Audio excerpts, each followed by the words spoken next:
February the 12th, 1912. The Hall of Supreme Harmony in the Forbidden City, Beijing. The throne is empty, now and forever. In ancient China, people believed that he who could reach the heavens becomes king. 3,000 years of history have just changed course. Revolution has overturned a foundation stone of government so firm, so sound, that it stood unchanged from 1000 BC to the 20th century. What is science? Our men of learning know nothing of science. This is a story of the cleverest deception in history. The first thing you had to do was prove you had a direct line to heaven. A brilliant combination of fact and fantasy that ruled China for 3,000 years, and in a bizarre tale of religion and science, opened the door to Christianity in China. To the ancient Chinese, science meant understanding nature. The emperor's power came not from the throne or the mighty walls of his palace or from his armies, but from a scrap of paper, the imperial calendar. His power to predict gave him the power to rule.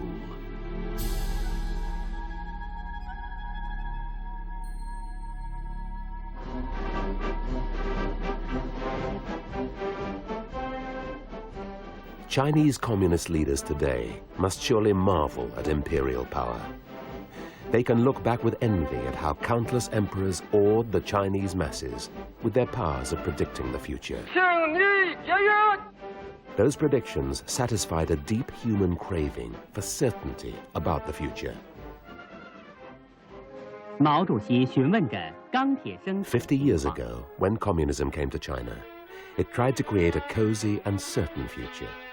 Everyone would have a job for life. But embracing free markets 20 years ago changed all that.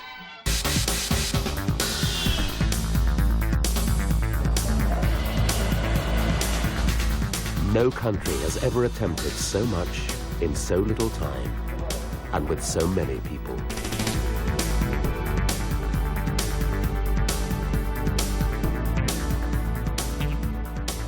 Mass consumerism has burst out across China at breakneck speed.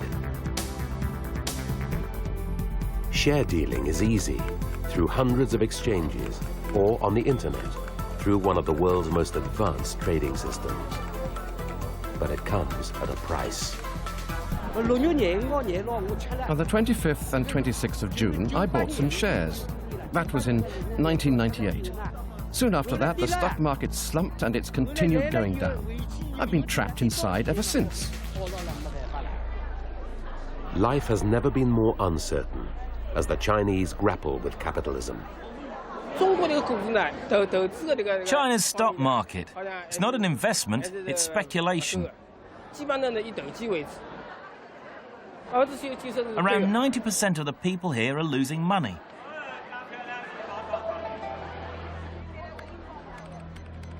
But such uncertainty is rather new. For many hundreds of years, the Chinese people believed that emperors had the power to make their lives orderly and certain. And this is what gave that certainty. Every year, the imperial calendar told people in minute detail what would happen on any given day.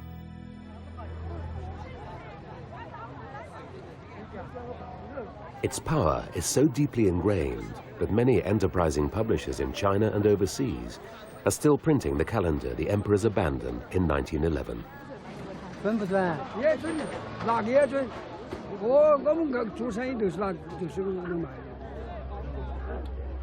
But hundreds of years ago, how did emperors keep track of the days without clocks and watches and create their calendars offering predictions and precise management of time?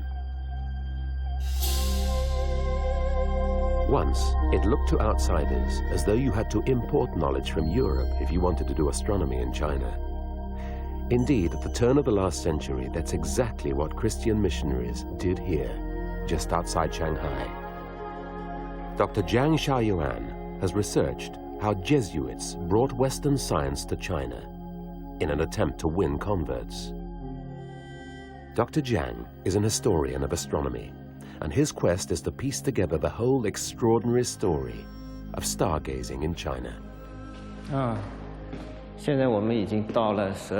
This is the Sheshan Observatory. It was built by French missionaries in 1900. This telescope was installed by them. You see, Jesuit missionaries used to work from here.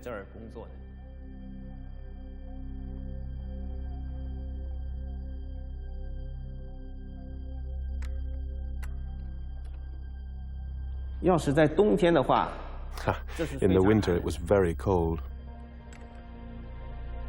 At the time of its installation, this was the biggest telescope in the Far East. But the emperors had managed timekeeping and calendar making centuries before modern scientific instruments arrived. How this was done is an astonishing tale. It can now be told through research by scholars like Dr. Jiang. Before 1949, this observatory was European, but sited here in the Far East. Since its foundation in 1900, Sheshan published an annual report like this each year. You won't find any Chinese in them. They were all written in French. There may be no Chinese records in this Jesuit library, but research has proved that the Chinese were centuries ahead of any other civilization, both in time and scale, in astronomical record keeping.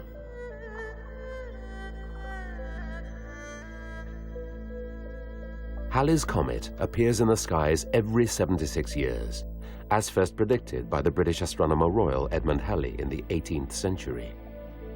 But since 70 BC, it has been documented regularly in Chinese records. Perhaps the most famous astronomical event of all time was the Star of Bethlehem. Chinese records describe a bright object appearing in the skies for more than 70 days in 5 BC, now considered by most scholars to be the most likely time of Christ's birth.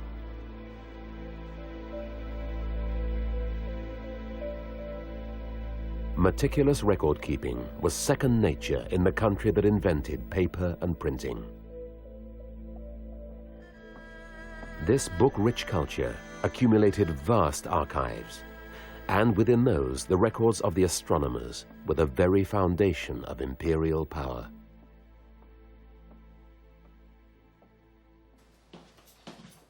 Dr. Jiang has inherited their habits. He has over 10,000 books at home. His 12-year-old daughter has little choice but to share his passions. I named her Tianyi. Tianyi is the name of a star.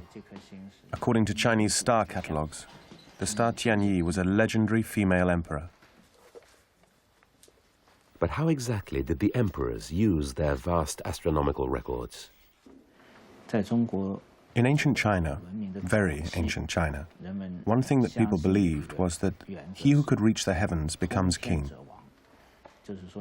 So anyone who could communicate with heaven had a chance to become ruler. In other words, if you wanted to legitimize your imperial power, you first had to make sure that you could reach heaven. This meant interpreting celestial phenomena through divination.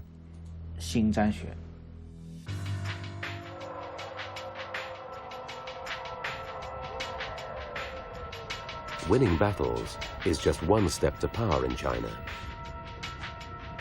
To consolidate their authority, rulers had to have what is called the mandate of heaven. This mandate was firmly linked to the perceived ability of rulers to interpret signs from the skies. Remarkably, we can see what historians think was the event that triggered the all-important concept of the celestial mandate. Using computers, we can journey back to see the night sky in late May, 1059 BC. In the constellation of Cancer, the 5 brightest planets were moving closer together night after night. By May the 28th, it would have been an impressive sight. Jupiter, Saturn, Venus, Mars, and Mercury. Together, they provided the evidence of the mandate of heaven. 10 years later, the Shang dynasty was overwhelmed by the Zhou people led by King Wu. He claimed the very unusual signs in the sky had predicted that he would have the mandate of heaven to rule.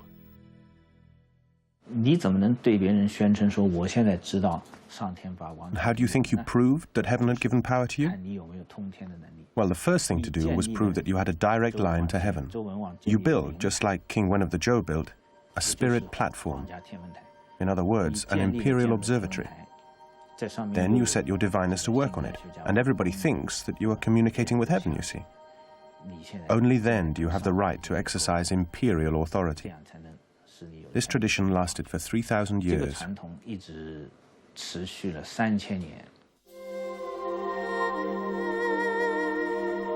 The Chinese are still gazing at the stars.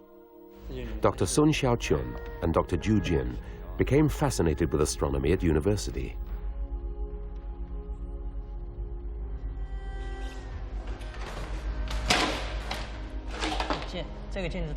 So, when was this telescope built? Oh, in the 60s by the German Schmidt Company. The 60s? It's nearly as old as me.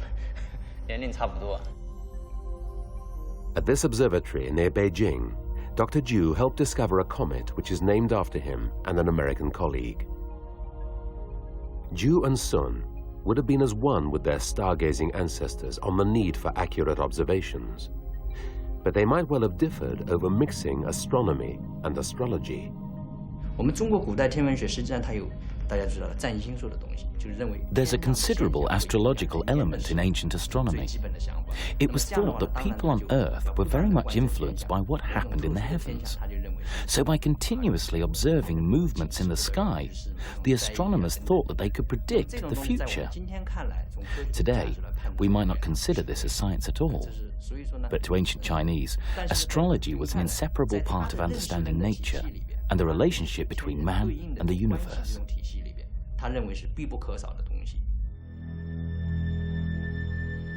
This astrology was close to what is widely practiced in horoscopes around the world today, using signs from the stars to make predictions about the future.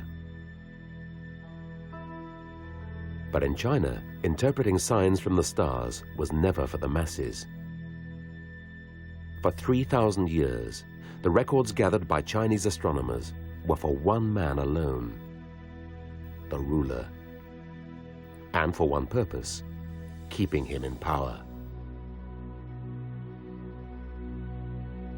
How it was first practiced may seem bizarre. Modern archaeology has unraveled the story from piles of ancient bones. These are oracle bones, many buried over 3,000 years ago. They provide much more than a remarkable insight into the work of the ancient sky watchers.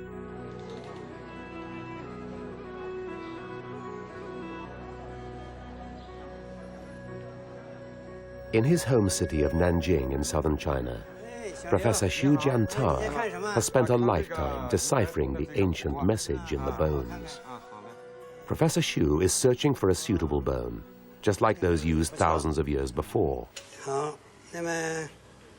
Now, did you find the ox bone I was looking for? Yeah, I've got it. Ah, that's it. Not bad. Not bad at all. The shape is rather beautiful. Looks like a fan.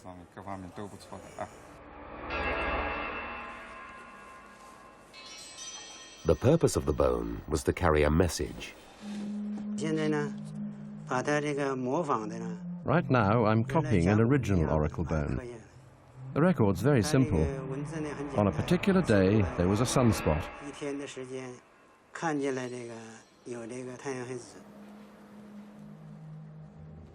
This is a typical subject to record. Because this is a strange heavenly sign, after seeing the sign, he must consult with his ancestors. On each bone, alongside the date and description of the celestial event they'd observed, they carved a simple question to the ruler's ancestor. So why did the rulers feel the need to ask questions of their ancestors?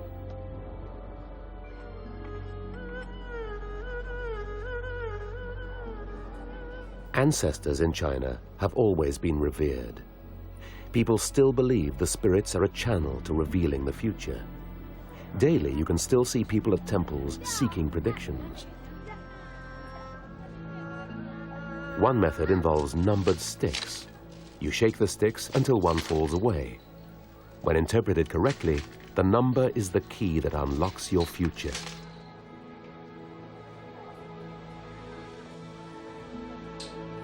It is believed that the sticks do not fall by chance. Somehow, it is thought, fate itself can influence the choice.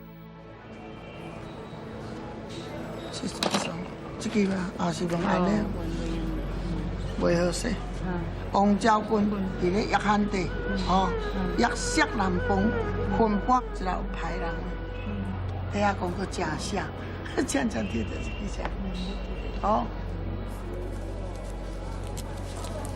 3,000 years ago, getting answers for the ruler was a little more complicated. These marks are made to help the crack. What they did was to apply heat to these marks, and then the bone would crack.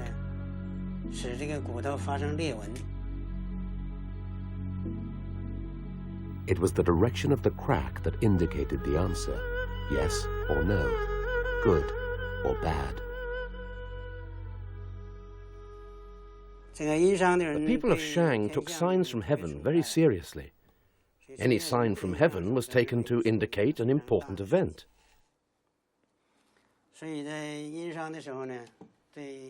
So the Shang documented things like solar eclipses, lunar eclipses, sunspots, comets, and even the occasional supernova.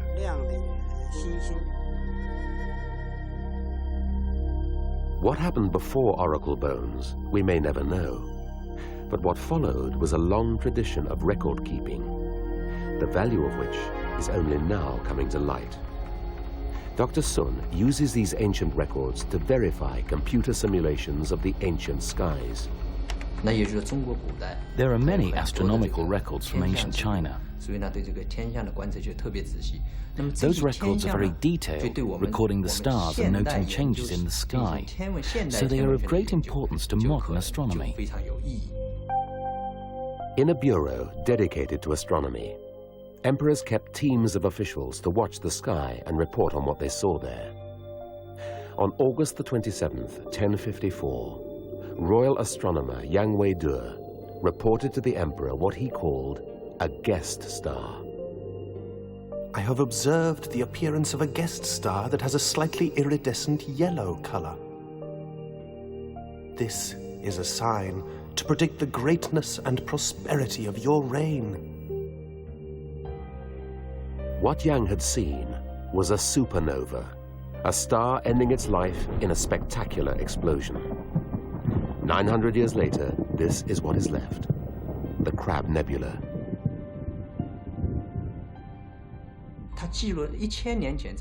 This event was recorded almost 1,000 years ago, when the star exploded, so we know when and where it happened.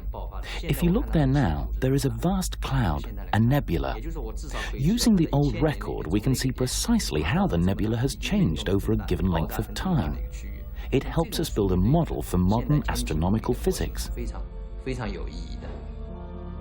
A huge database of records of unexpected celestial events accumulated in ancient official files. The earthly consequences were interpreted by the court astrologers and used to advise the ruler how to maintain his claim on the mandate to rule. But there were regular patterns and rhythms in the sky too. Surely, if you could decipher these, then you really were in touch with heaven. The idea here was that the ruler could organize his affairs, including ritual sacrifice and political activities, according to the movements in the heavens. This aspect of the mandate required the ruler to have a really accurate calendar. Without it, his ability to communicate with heaven was highly questionable. The court astrologers were not just fortune tellers. They were also accomplished mathematicians and astronomers. They combined fantasy and fact, to make the mandate of heaven an unbeatable system of rule. They measured the length of days. They predicted exact phases of the moon. They recorded precise details of planetary motions. From this wealth of knowledge, they devised a system of mathematical astronomy and, by calculation, produced a calendar. The court astronomers achieved this by meticulous astronomical observation and mathematical calculation. The imperial calendar was the de facto standard across China. In some respects, it was no different from our modern astronomical calendar, in that it was truly scientific. An accurate calendar needs precise measurement of time. Just how successfully the court astronomers managed this has only recently been revealed. For much of the last few hundred years, China has been ravaged by war, revolution, and chaos. It has meant much of her extraordinary past became forgotten. But the vast archives are being combed for their secrets. One of these reveals a staggering world first in the history of timekeeping.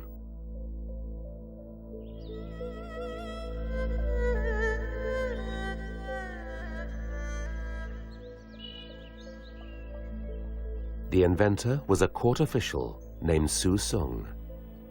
A measure of his achievement is that his descendants still honor him at the ancestral temple where he was born in Fujian province. I'm the 33rd generation. I'm the 32nd generation.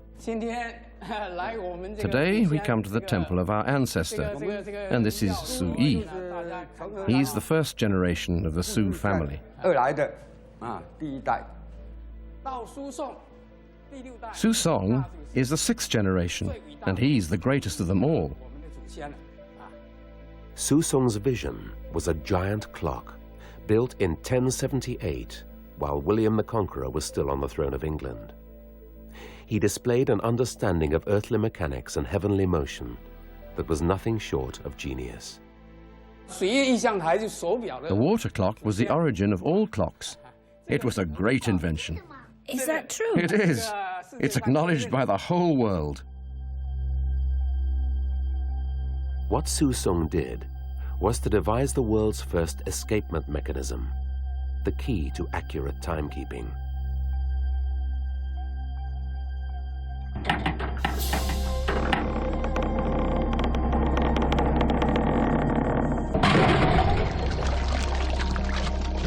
But the book he wrote describing his plans lay forgotten for centuries. Then, in the 1960s, the British scholar Joseph Needham rediscovered Su Song's work.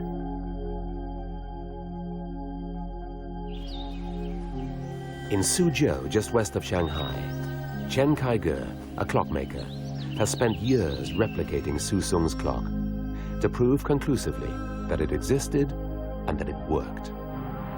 In 1998, 900 years after the fact, he made it happen.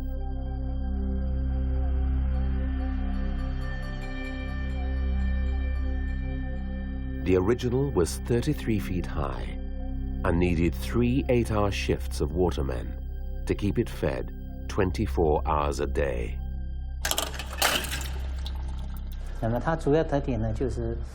The big point about this clock is the water escapement mechanism. It was first invented right here in China. The escapement was controlled by the flow of water. Without it, the water would flow uncontrolled and would be far less accurate recording the time. However, telling the time of day was almost incidental to this machine's true genius. It was actually a motorized planetarium, showing which stars were in the sky. It was also a sighting and measuring instrument that tracked the night sky, precisely countering the Earth's rotation. Building Su Song's clock, Chen felt an almost missionary zeal to make people more aware of what he describes as true history. Before I started, I had believed that the technology in making clocks and watches came from Europe. Contrary to what I had imagined, clocks had been made in China much earlier.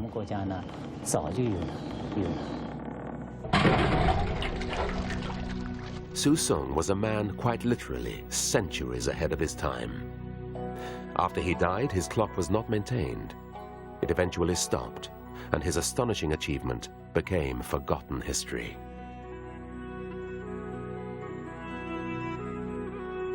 But long before Su Sung, the Chinese had discovered a much simpler and even more accurate means of measuring time, using a shadow cast by the sun. In central China, a field trip for these children takes them back to the days of the great Mongol emperor, Kublai Khan. When he consolidated his power over China in 1279, he made sure that he was seen to adopt Chinese custom and practice.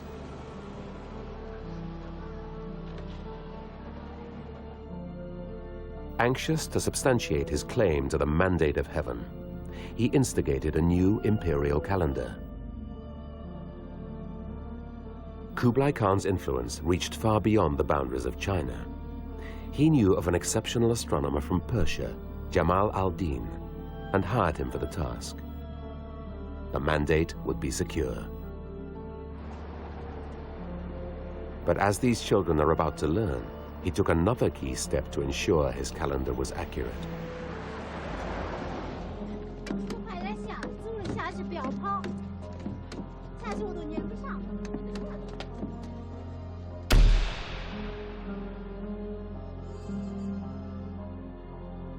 Kublai Khan inherited this imperial observatory at Gaocheng, along with one of the greatest mathematicians of ancient times, Guo.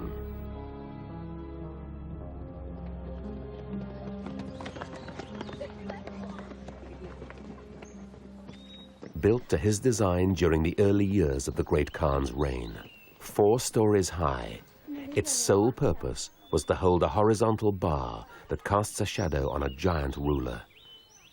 The rest is timing, geometry, and patience. Throughout the year, the sun casts a shadow of changing length, short in summer, long in winter. If you could measure this change accurately, then you would be able to calculate the exact length of the Earth's journey time around the sun. In other words, the precise length of a year.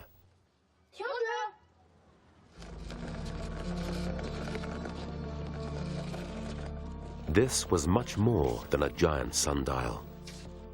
Guo measured the year to within 30 seconds.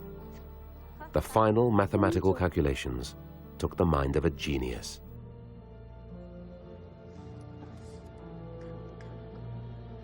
The calendar he devised, known as the Shoushili season-granting calendar, kept time with the heavens for a record 200 years. His system of mathematical astronomy was the most accurate ever conceived in ancient China.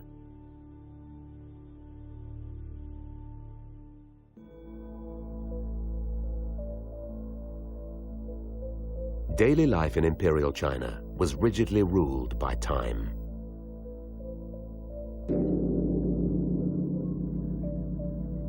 Time for the city gates to open and the merchants to ply their trade. Time for officials to appear at the emperor's dawn audience.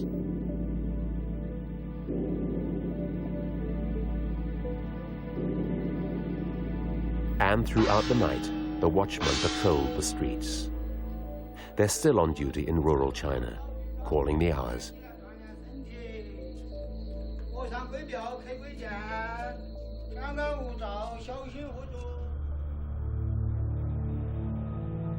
It was not just time that turned China into a highly ordered society. A critical influence was the way people thought. And no one has had more influence than the philosopher Confucius. The reverence he attracts is symbolized by the 66 generations of descendants who claim the right to be buried near him at Qufu in northeast China. The teachings of Confucius shaped the outlook and behavior of Chinese people and gave moral justification to the authority of the mandate of heaven. Confucius insisted on the need for proper relationships within families, between father and son, between the people and their ruler, but most of all, between the ruler and heaven itself. Everything and everybody knew their place in a rigid hierarchy on earth that culminated in the emperor's link to heaven. After all, he was the son of heaven.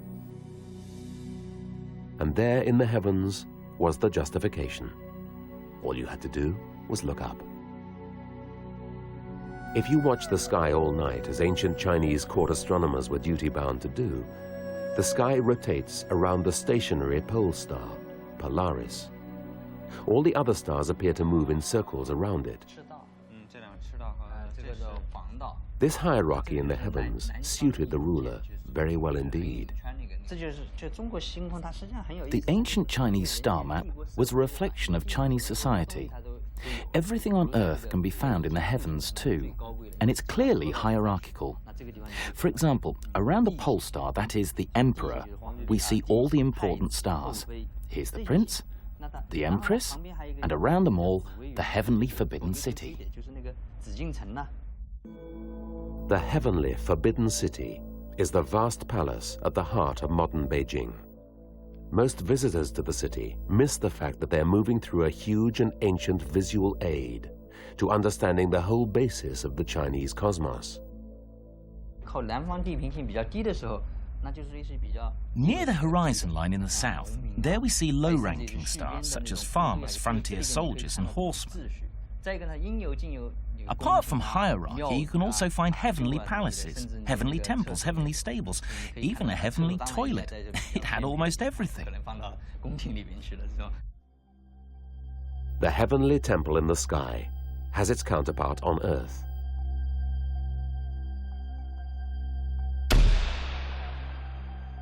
Within the hierarchy of the Chinese cosmos, there were profound and even more fundamental beliefs. Here, in the temple, are the ultimate representatives of Yang and Yin. The round altar of heaven is Yang and takes the active role in the partnership. Earth is Yin and responds passively to heaven. It is symbolized by square walls. Yang and Yin are matched with shapes and numbers in this mathematical Chinese universe.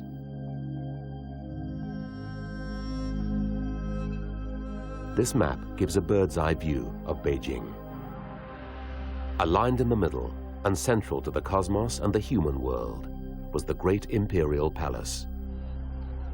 From here flowed the authority to create an ordered society and a certain future. Today, the great yellow-roofed forbidden city is still at the center of the Chinese world. But around it is a five-fold pattern that is key to understanding the imperial power that impressed order on their world. In the north is the altar of the earth. To the east is the altar of the sun. And in the west, the altar of the moon. In the south, the most important, where rulers connected with heaven, the imperial altar at the temple of heaven. The five-fold pattern of altars and the imperial palace in Beijing are symbolic of another important mathematical pattern in the Chinese cosmos. Dr. Jiang has been teaching his daughter, Qianyi.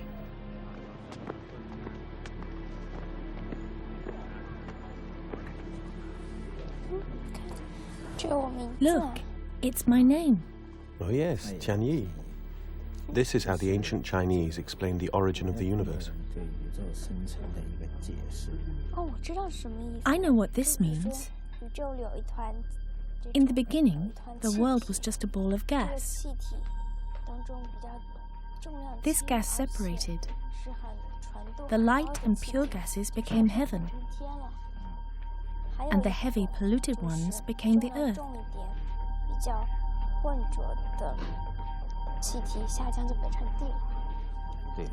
Good, very good.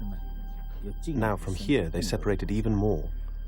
As it says here, after heaven and earth, the two, there came metal, wood, water, and fire.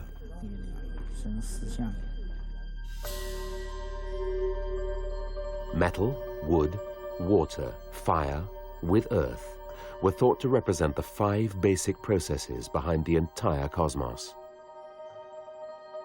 Each phase was said to overcome another, such as fire burning wood and water extinguishing fire. They were combined with the yin and yang concept to produce a cosmology that accounted for the formation and working of the world, from the rise and fall of empires to the working of the human body. An all-encompassing explanation of the Chinese cosmos is on these stones in the Confucian Temple in Beijing. It is called the Book of Changes, or the I Ching, and its origins go back 3,000 years. More convenient copies are in any Chinese bookshop, as it's still hugely popular for another reason. It is a practical manual of divination, the art of seeing into the future. Perhaps surprisingly, the art involves simple binary numbers, like those used in computers today. Just as all the information in a computer is coded in ones and zeros, all the changes in the universe can be coded into patterns of yin and yang. The 64 hexagrams, patterns of 6 lines, are said to represent all possible ways in which a situation can be configured. Because of this, it can be used as a basis for mystical insight into the cosmos. During deep meditation, it's possible to have conscious communication with the cosmos through sound waves. These transform into numbers, and we can interpret these numbers with words. This monk follows an ancient Chinese religion called Taoism. His faith draws deeply on the philosophy of the Book of Changes. In his temple in Chengdu in southwest China, a sense of the power of imperial prediction can still be felt. The buildings are covered with hexagram symbols, and people still flock here for predictions about their future.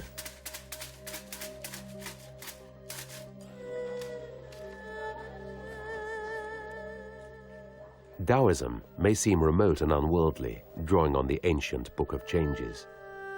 But the hugely popular art of feng shui springs directly from the same book, with some very modern applications.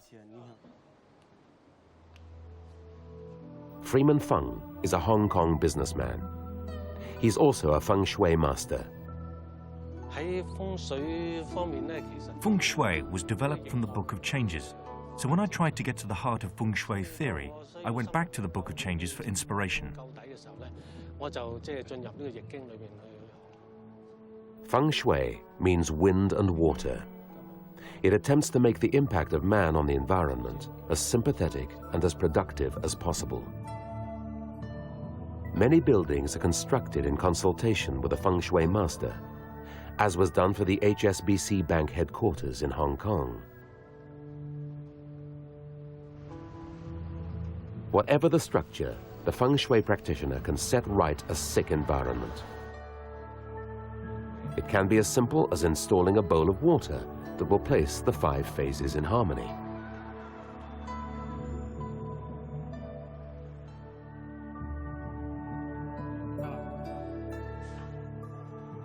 The idea of lucky days, time, and numbers also comes from the Book of Changes. This was the source of the astrology in the imperial calendar. To the ordinary people, the imperial calendar was like a daily guide. Whenever they needed to do something, they'd consult the imperial calendar. For instance, if I need to do something one day, I'd choose the date on the top first. Then I look at the instruction underneath. The instruction underneath would suggest the suitability of the day.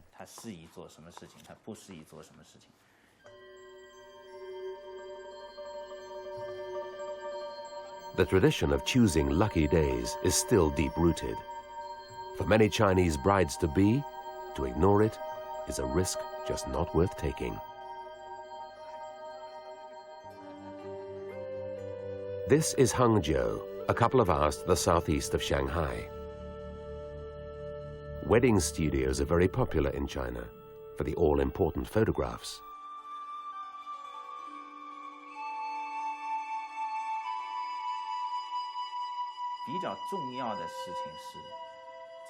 Important events such as marriage, building a house or signing a business contract, even having a haircut, they're all marked here. It tells you whether today is the right date for getting married or to sign a business contract and so forth.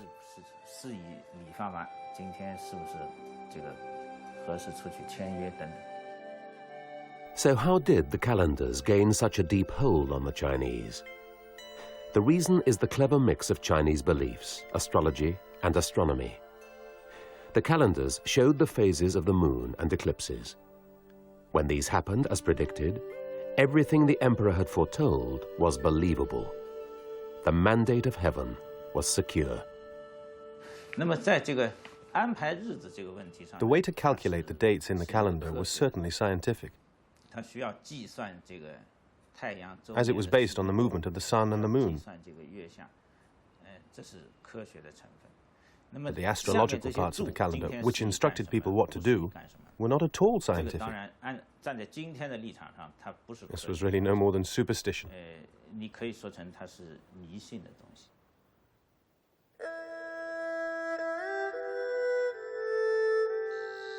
Ritual and precise timing were used for centuries to reinforce the mandate of heaven.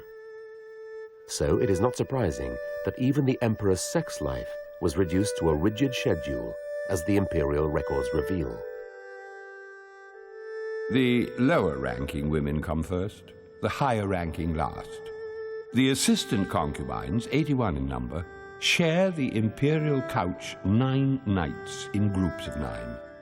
The concubines, 27 in number, are allotted 3 nights in groups of 9. The 9 spouses and the 3 consorts are allotted 1 night to each group, and the empress also alone 1 night. On the 15th day of every month, the sequence is complete, after which it repeats in reverse order. The women of highest rank approached the emperor at times nearest to the full moon, when the yin influence would be at its height, and matching the powerful yang force of the Son of Heaven would give the greatest strength to children so conceived.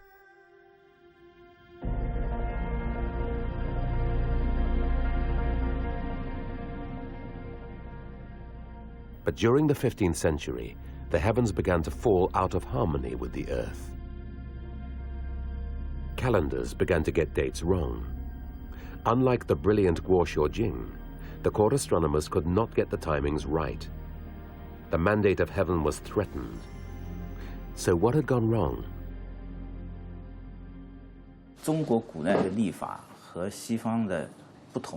The main difference between the Chinese calendar and the Western calendar is that the latter is based on the movement of the sun. It ignores the movement of the moon totally. It is therefore called a solar calendar, like the one we use today, the Gregorian calendar.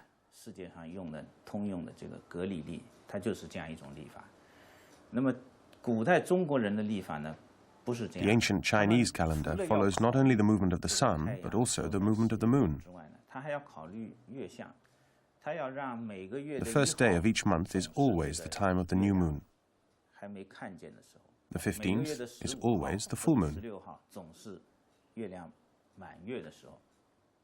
Now, to combine both elements can be very complicated. Indeed, the mathematics are so complex, it is astonishing how long the imperial astronomers managed to get it just about right. Help for the emperors arrived from a surprising source. Jesuit missionary Matteo Ricci reached Beijing in 1601. His purpose, to convert China to Christianity by converting the emperor.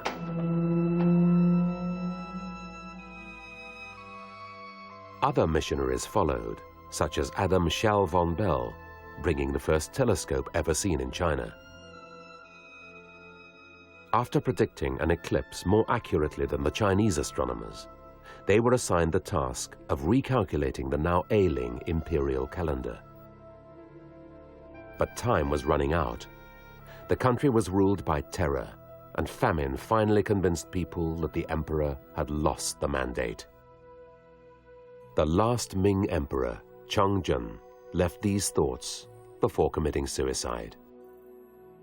I, feeble and of small virtue, have offended against heaven.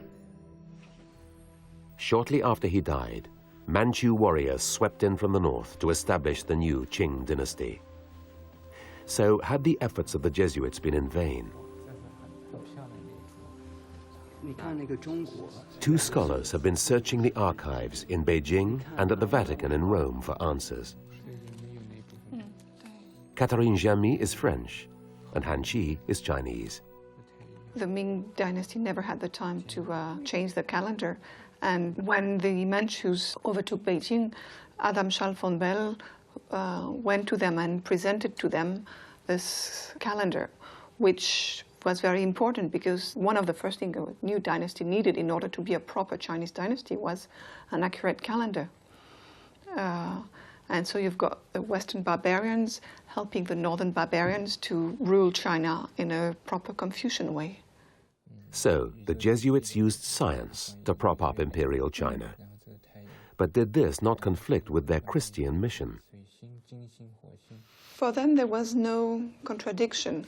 It's very important in Jesuit education that science is a way of understanding the world, and understanding the world is a way to understand God, because it's God who made the world. Father Ferdinand Verbiest, an eminent astronomer and mathematician, was entrusted with the refitting of the Beijing Observatory in 1669. Many of his beautiful instruments remain where they were once used, on a tower of the eastern city wall of Beijing.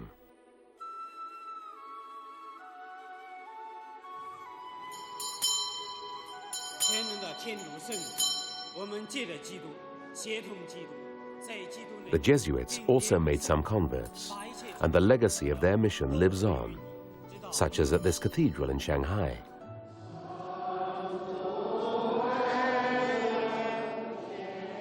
But despite the success of the more accurate calendar, the Jesuits failed to convert the court to Christianity. Then the Pope in Rome made demands that broke imperial patience, and their influence faded.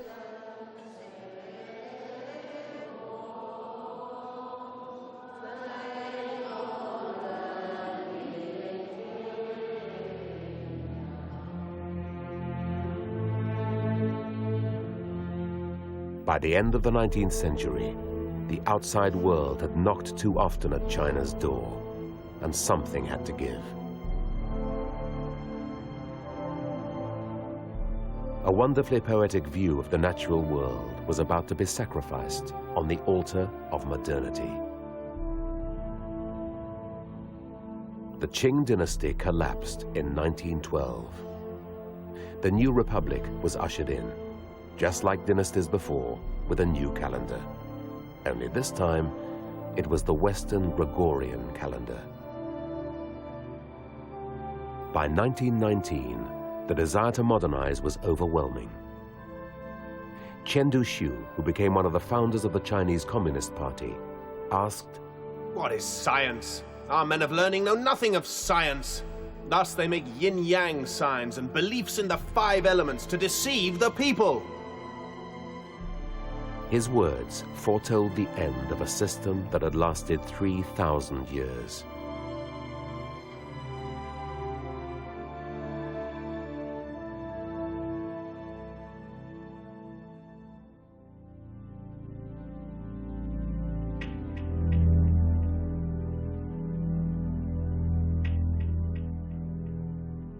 The power to predict has gone. The imperial rulers lost their mandate. In today's consumer-driven and uncertain China, the past is becoming blurred. But what of the values and beliefs that supported this civilization for thousands of years? Are they going to be swept away by waves of materialism? In this new China, some want to hold on to the old values, and they're trying to do something about it. 先学起拿到的小君子到上面来，按照顺序排好，看能不能做到一承而后生正，心正而后生修，生修而后家齐。非常不错。Chen Xiaokang has started up a private school to pass on Confucian and traditional thinking. What we teach in this school is the source of Chinese culture.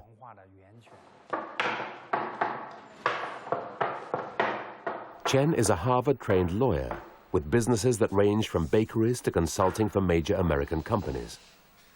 He fears the present materialism and longs for a return to traditional values. Chinese economic reform has resulted in many people rushing into business. There's a big breach in morality, ethics, courtesy, and civilized behavior. These things are all degenerating. Mr. Chen's worst nightmares could be here in Shanghai in the new share shops. Many of the speculators are laid-off workers. As our country hasn't got medical welfare anymore, I hope to make some money on securities for my old age to pay for my medical expenses. But I didn't imagine the shares would drop like this. Makes me ill just thinking about it. In this day and age, especially when moral standards and values are receding, we must teach children and sow seeds of morality in the minds of children. 这次编背有编思考活儿题的一个问题了啊，先修其身，欲修其身者。We were taught communism and socialism. They were the core of our morality. But as they've been thrown away and discarded, people have lost faith in them. They don't know what to believe anymore. This is the reason why I want to promote this kind of education and to set up this school. I think in the future China will certainly return to our ancestors' ethics, moralities, and their civilized manners.